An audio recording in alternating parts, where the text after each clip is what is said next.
Hi, my name's Harry Ramakrishnan. I'm 24, and one of the pieces I saw on the exhibition was for the Assyrian side, where it showed the giant slabs of the Akapelle, or the Akapelles, so who they were like the guardians for the king.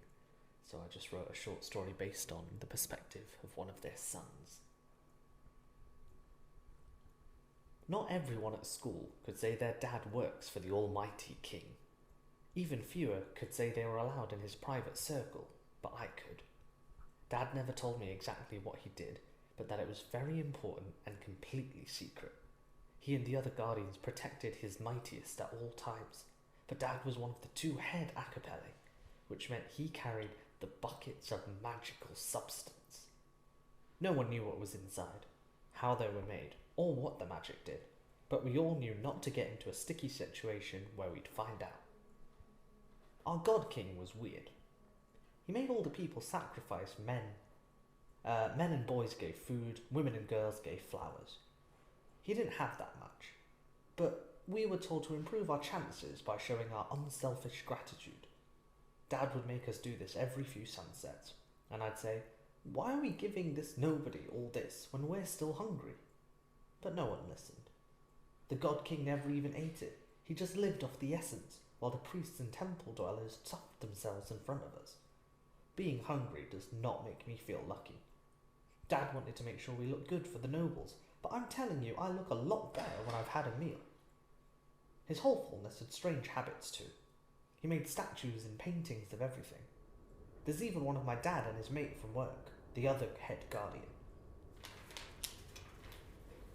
Our whole family was brought in to watch, and it was the proudest day for my mum and the most boring day of my life.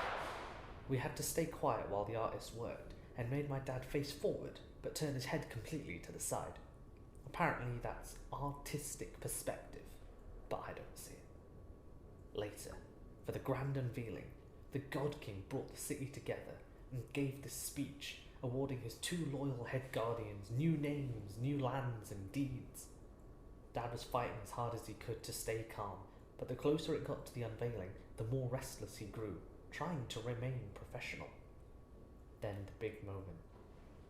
A giant white cloak, large enough to clothe a few families, was thrown away to reveal two majestic, winged, ferocious one majestic, winged, ferocious warrior and another guy next to him. Not as impressive, but still there.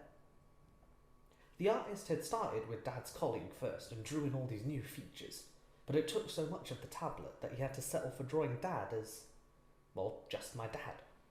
I thought that was really special, but when I looked up, I saw the deepest sadness and feeling of helpless disappointment slowly etching into his face, as if the surface was cracking to reveal a whole new picture underneath. We didn't sacrifice nearly as much ever again.